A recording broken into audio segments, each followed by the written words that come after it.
Hello class 11। आज आपका chapter number 4 vectors का टॉपिक रहेगा polygon law of vector additions. हमने प्रीवियस वीडियो में इसके बहुत सारे मेथड्स पढ़े थे। हैटेल मेथड पढ़ा था, ट्रायंगल लॉ, पैरेललोग्राम लॉ। अब पढ़ते हैं polygon law of vector addition. देखिए उनमें क्या होता था, जब आपको दो वेक्टर्स ऐड करने होते थे तो आप ट्रायंगल लॉ लगा देते थे, पैरेललोग्राम लॉ लगा देते थे। मान लीजिए अब आपको दो से ज्यादा वेक्टर ऐड करने हो, ठीक है, तो कौन सा आप यूज करेंगे? Polygon law of vector addition. देखिए ये क्या कहता है, it states that when two or more vectors, दो या दो से ज्यादा vectors are represented in magnitude and direction by the different side of a polygon taken in same sense, then the resultant of these vectors is represented in magnitude and direction by the closing side of polygon taken in opposite sense। क्या कह रहा है कि अगर आपके पास दो से ज्यादा वेक्टर्स हैं, ठीक है, और वो दोनों वेक्टर्स आपको डायरेक्शन भी है उनके पास, मैग्नीट्यूड भी है, डिफरेंट डिफरेंट पॉलीगन की साइड्स को रिप्रेजेंट करता है, तो जो रिजल्टेंट आएगा वो पॉलीगन को क्लोज करती हुई साइड आएगी और कैसे ली जाएगी? अपोजिट सेंस में ली जाएगी। समझ में आ रहा है? जैसे मान लीजिए एक वेक्टर है ए, ठीक है, दूसरा वेक्टर बी, ये रहा, ठीक है, tail to head, tail to head, C vector ये रहा, डी वेक्टर ये रहा, ई वेक्टर ये रहा। इस तरह से देखो, taken in the same sense, दो या दो से ज्यादा vector, tail to head, tail to head, tail to head, tail to head, tail to head, taken in the same sense, सभी सारे क्या है? एक सेंस में है, ठीक है। Then the resultant of these vector is represented in magnitude and direction। ये बात तो आपको क्लियर है कि अगर आप सारे वेक्टर्स को ऐड करेंगे तो ऐड करने के बाद जो रिजल्टेंट आएगा वो भी कैसी क्वांटिटी होगी? वेक्टर क्वांटिटी होगी। वेक्टर होगी तो वेक्टर के पास मैग्नीट्यूड भी होगा और डायरेक्शन भी होगी। तो क्या कह रहा है, मैग्नीट्यूड और डायरेक्शन जो रिजल्टेंट आएगा उस पॉलीगन को क्लोज करती हुई साइड आएगी, और पॉलीगन को क्लोज करती हुई साइड कौन सी होगी? ये, ठीक है, टेकन इन अपोजिट सेंस। देखिए सारे जैसे जा रहे थे, tail to head, tail to head, tail to head, और ये कैसे जा रहा है? हेड टू हेड, हो गया ना अपोजिट सेंस। तो रिजल्टेंट भी कैसी क्वांटिटी आएगी? वेक्टर क्वांटिटी आएगी। तो आप रिजल्टेंट को क्या लिखोगे? R is equals to A plus B plus C plus D plus E. ये क्या होगा? आपका polygon law of vector addition. यानी कि जब दो या दो से ज्यादा वेक्टर्स को ऐड किया जाता है, करने के लिए आप कौन सा लॉ लगाओगे? Polygon law of vector addition. तो सारे वेक्टर्स, अगर आपको डिफरेंट वेक्टर्स मैग्नीट्यूड और डायरेक्शन में रिप्रेजेंट कर रखे हैं, तो पॉलीगन की जो बंद होती हुई साइड आएगी वो कैसे ली जाएगी? अपोजिट सेंस में ली जाएगी। तो ये आपका क्या कहलाता है? Polygon law of vector addition, ठीक है। तो वेक्टर एडिशन के हमने डिफरेंट डिफरेंट मेथड्स पढ़ लिए हैं। ट्रायंगल लॉ कर लिया है, इसका प्रूफ ऐसा आपको नेसेसरी नहीं है। ट्रायंगल लॉ का प्रूफ मैं आपको करा चुकी हूँ प्रीवियस वीडियोस में, पैरेललोग्राम का करा चुकी हूँ, हैटेल मेथड के बारे में बता चुकी हूँ, ठीक है। आपको वो सब कॉन्सेप्ट याद होगा। आज उसी कॉन्सेप्ट को यूज करके टॉपिक करते हैं सब्ट्रैक्शन ऑफ वेक्टर्स। वेक्टर्स का सब्ट्रैक्शन कैसे किया जाता है, इसको नोट कीजिए वीडियो को पॉज करके।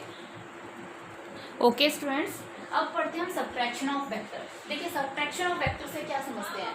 मुझे नहीं लगता कि वेक्टर का कोई सब्ट्रैक्शन होता है, मतलब कि देखो मैं इसको कैसे सॉल्व करती हूँ, with the help of addition of vectors.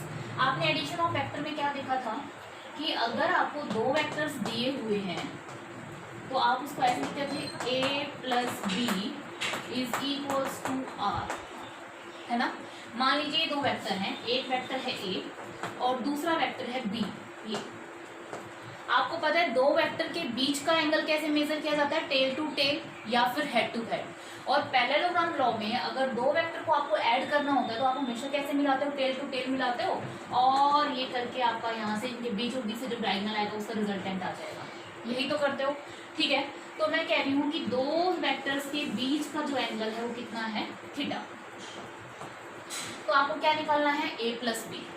But अगर मैं कहूँ आपको सब्ट्रैक्शन ऑफ वेक्टर करना है, यानी कि आपको a माइनस बी करना है, तो क्या मैं a माइनस बी को ऐसे लिख सकती हूँ? Vector a plus minus vector b। करूंगी तो एडिशन, बट b की वेक्टर क्या होता है? वेक्टर वो होता है जिसके पास मैग्नीट्यूड भी हो डायरेक्शन भी हो। मैंने इसका मैग्नीट्यूड तो सेम रखा बट इसकी डायरेक्शन को अपोजिट करके और वेक्टर को ऐड कर दिया।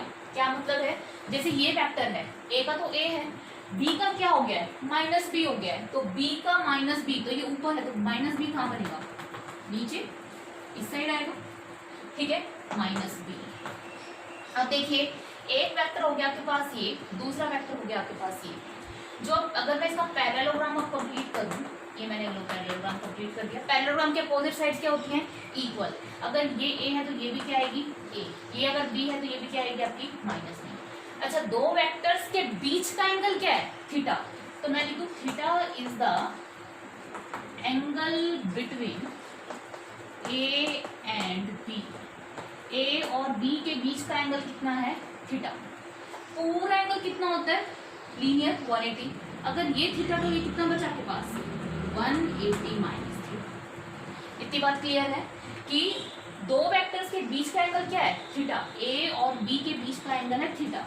अगर मुझे ऐड करना है तो पैरेललोग्राम ऊपर की तरफ लग जाएगा। बट अगर मान लो मुझे a माइनस बी निकालना है तो मैं क्या करूंगी? माइनस बी निकालने के लिए दोनों वेक्टर को ऐड कर दूंगी, बट b को कैसे कर दूंगी? Minus of B. Minus of B कैसे करूंगी? इसकी डायरेक्शन को चेंज करके। ठीक है, अगर ये एंगल थीटा है तो ये एंगल कितना हो जाएगा? 180 माइनस थीटा, और रिजल्टेंट अब इसके बिल्कुल बीचों बीच से होके जाएगा। क्लियर है? ठीक है भाई, रिजल्टेंट का फॉर्मूला पैरेललोग्राम लॉ से क्या आया था? r is equals to A square plus B square plus 2ab cos theta. Clear है? यहाँ पे आपका ए ही है। अच्छा, दूसरा क्या करते हैं बच्चे? यहाँ गलती कर देते हैं, यहाँ पर b को माइनस बी ले लेते हैं, यहाँ पे b को माइनस बी ले लेंगे। नहीं, ये क्या होता है? मॉड के अंदर होता है ये, मतलब a का square mode of a mode of b। अगर आप इसे माइनस बी लोगे तो मोड से कोई चीज कैसे निकलेगी? पॉजिटिव। ठीक है, a का स्क्वायर प्लस b का स्क्वायर प्लस 2ab। आपको यहाँ प्लस माइनस नहीं लेना है। अच्छा, अब दो वेक्टर्स, एक a और एक b, a और b के बीच का एंगल कितना है? 180 माइनस थीटा। तो क्या लिख दो? Cos 180 minus theta. देखिए 180 minus theta is the angle between a and minus b। And what is theta? Theta is the angle between a and b। समझ रहे हो? कोई आपसे पूछे what is 180 minus theta? 180 minus theta is the angle between a and minus b। And what is theta? Theta is angle between a and b। Clear? तो यहाँ से r क्या आ जाएगा? r is equal to A square plus B square plus 2ab cos 180 minus theta. Cos 180 minus theta आपका होता है minus of cos theta. ठीक है, तो ये वैल्यू यहाँ पुट कर दो, क्या आ जाएगी? Minus of cos theta under the root. तो क्या बनेगा? ये A square plus B square minus 2ab cos of theta.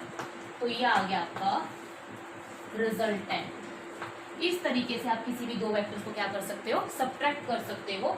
A square plus B square minus 2ab cos of theta. What is theta? Theta is the angle between A and B. ये याद रखना। What is theta? Theta is the angle between A and B. What is 180 minus theta? 180 minus theta is the angle between A and minus B.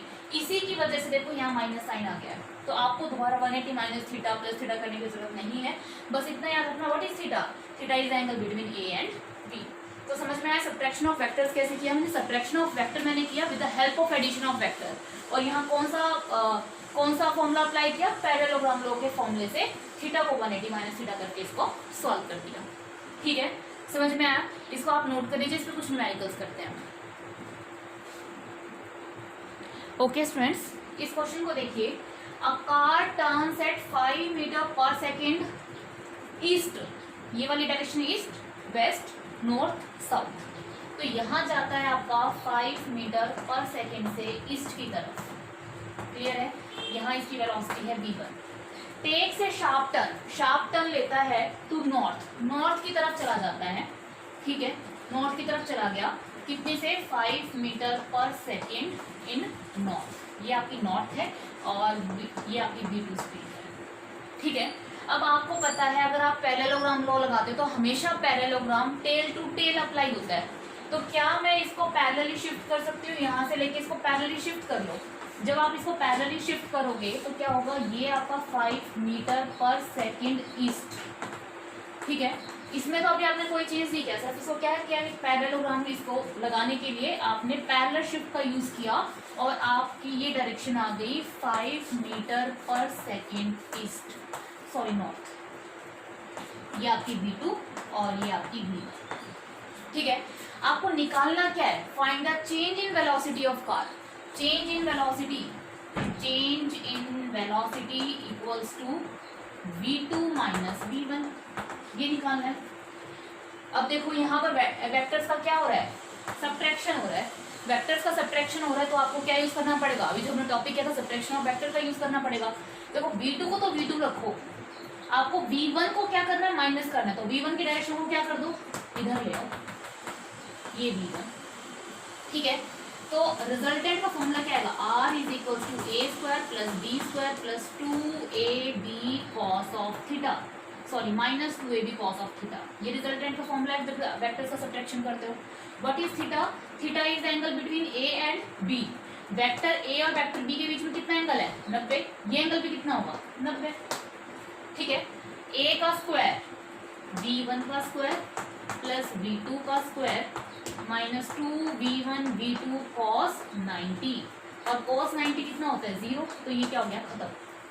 b1 का square कितना दे रखा है, 5 का square plus ये भी 5 का स्क्वायर, कितना आ जाएगा, सॉल्व करोगे से 25 प्लस 25 √50, √50 को सॉल्व करोगे तो आपके पास आ जाएगा 5√2, ठीक है।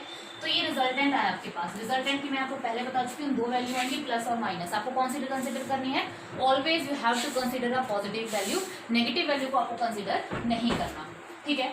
5√2 मीटर पर सेकेंड। अच्छा, जब आप दो वेक्टर्स को चाहे ऐड करो चाहे दो वेक्टर्स को आप सब्ट्रैक्ट करो, जो आपके पास रिजल्टेंट आता है वो भी कैसी क्वांटिटी होती है, वेक्टर क्वांटिटी होती है। आपने इन दोनों वेक्टर्स को क्या किया, सब्ट्रैक्ट किया, ठीक है। तो जो रिजल्टेंट आएगा वो भी कैसा होगा, वेक्टर। अगर वेक्टर है तो मैग्नीट्यूड तो कितना है इसका, 5√2 मीटर पर सेकेंड। बट आपको वो क्या निकालना है, अब आपको निकालना है इसका रिजल्टेंट, मतलब इसका एंगल निकालना है। देखो ये भी 5, ये भी 5, दोनों का मैग्नीट्यूड जब सेम होता है तो रिजल्टेंट कहाँ से जाता है, बिल्कुल बीचों बीच से जाता है, यानी कि इसका रिजल्टेंट बिल्कुल बीचों बीच से जाएगा। यानी कि इधर से भी एंगल कितना होगा, 45 डिग्री, इधर से भी एंगल कितना होगा भाई, 45 डिग्री। ये तो क्लियर है ना कि दो वेक्टर्स आपके बिल्कुल इक्वल मैग्नीट्यूड के हैं, जो रिजल्टेंट होगा वो कहाँ जाएगा, उनके बिल्कुल बीचों बीच से जाएगा, ठीक है। तो अब ये वाली डायरेक्शन कौन सी है आपकी, नॉर्थ, ये वाली कौन सी है, ईस्ट वेस्ट, ठीक है। तो डायरेक्शन क्या आएगी, बीचों बीच है तो नॉर्थ वेस्ट, समझ रहे हो, बिल्कुल बीचों बीच डायरेक्शन को क्या कहोगे, नॉर्थ वेस्ट। क्लियर है कि अगर आपको जब दो वेक्टर्स का सब्ट्रैक्शन करना हो तो आप किस तरह से करते हो, उसकी डायरेक्शन को क्या कर दो, चेंज करके और फॉर्मूला अप्लाई कर दो। What is the theta, theta is the angle between A and B. तो यहाँ से जो रिजल्टेंट आएगा वो भी वेक्टर क्वांटिटी आएगी, उसका मैग्नीट्यूड भी आएगा, उसकी डायरेक्शन भी आएगी। But you have to consider only a positive value of resultant, आपको यहाँ नेगेटिव वैल्यू कंसिडर नहीं करनी। ओके, वीडियो को पॉज करके इसको नोट कर लीजिए। ओके स्टूडेंट्स, ये क्वेश्चन देखिए, a car running at 10 meter per second west take a sharp turn towards north and continuous at 10 meter per second। मतलब उसने डायरेक्शन चेंज की, अपनी वेलोसिटी की वैल्यू को चेंज नहीं किया जैसे प्रीवियस क्वेश्चन में चेंज किया था। अगर उसे ऐसा करने में 2 सेकंड लगते हैं तो बताओ एक्सेलरेशन ऑफ कार क्या होगा। देखिए पहले चल रहा है वो वेस्ट की तरफ, तो ये आपकी वेस्ट डायरेक्शन 10 मीटर पर सेकेंड से चल रहा है वेस्ट की तरफ, मैंने इसको लिख दिया v1। शार्प टर्न लिए इसे टुवर्ड्स नॉर्थ, ठीक है। बट आपको पता है पैरेललोग्राम लॉ कैसे अप्लाई करते हो, टेल टू टेल, तो मैं पैरेलल शिफ्ट थ्योरम से इसे पहले ही यहाँ बना देती हूँ, ठीक है। 10 मीटर पर सेकेंड और ये आपको गया नॉर्थ की तरफ, इसको नाम दे दिया मैंने v2, ठीक। आपको क्या निकालना है, एक्सेलरेशन निकालना है। आपको पता है भाई एक्सेलरेशन होता है, ये भी वेक्टर क्वांटिटी आती है, acceleration a is equals to change in velocity upon time taken, ये होता है। सबसे पहले आपको जानना क्या है, चेंज इन वेलोसिटी, जैसे अभी हमने निकाली थी। तो चेंज इन वेलोसिटी निकाल लीजिए। चेंज इन वेलोसिटी कैसे निकालोगे, v2 minus v1, v2 minus v1, ठीक है। जो चेंज इन वेलोसिटी आएगी वो भी कैसी क्वांटिटी आएगी, वेक्टर क्वांटिटी आएगी, डेल्टा v बार भी वेक्टर क्वांटिटी आएगी। v2 तो आपको v2 है, v1 का आपको क्या करना है, माइनस करना है, तो इसकी डायरेक्शन को क्या कर दो, इधर ले आओ। अच्छा, तो फॉर्मूला क्या लगाओगे, r is equals to A square plus B square minus 2ab cos of theta. ये मैं आपको पहले बता चुकी हूँ, ये मोड में होते हैं, ये सारी वैल्यूज कैसी आएगी, positive. And what is the theta, theta is angle between A vector and B vector, कितना एंगल है, 90, ठीक। तो यहाँ से r इज इक्वल्स टू 10 का स्क्वायर प्लस 10 का स्क्वायर प्लस 2 इंटू 10 दोनों के बीच में एंगल 90 cos 90 कितना होता है 0। तो ये फैक्टर तो क्या हो गया खत्म। r is equal to 100 plus 100 आ गया 200। जब इसको सॉल्व करोगे कितना आ जाएगा 10√, आया रिजल्टेंट 10√2। अब मैंने आपको बताया था यहाँ से दो वैल्यू निकलेगी, प्लस और माइनस। प्लस कंसिडर करना है आपको, माइनस कंसिडर नहीं करना। कैसी क्वांटिटी आएगी वेक्टर, यानी resultant is equal to change in velocity delta V bar vector.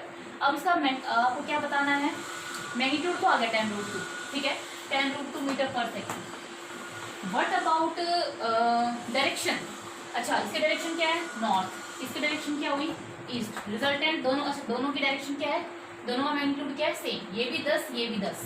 तो रिजल्टेंट कहाँ से जाएगा, तो बिल्कुल बीचों बीच से जाएगा। और यहाँ पे भी एंगल कितना बनेगा 45 डिग्री, और यहाँ पे कितना एंगल बनेगा 45 डिग्री। तो डायरेक्शन कौन सी हुई north east, north east. Previous में यहाँ से जा रहा था तो नॉर्थ, बिल्कुल बीचों बीच से नॉर्थ वेस्ट, ठीक है।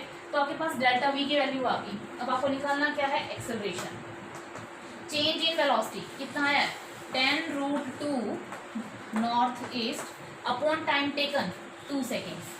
कैंसिल कर दो, कितना आ गया a is equal to 5√2 north east. और एक्सेलरेशन की कैसी क्वांटिटी है वेक्टर, जिसका मैग्नीट्यूड कितना है 5√2 और डायरेक्शन क्या है नॉर्थ ईस्ट। अगर यूनिट लगानी तो लिख सकते हो मीटर पर सेकेंड स्क्वायर। समझ में आया, ठीक है।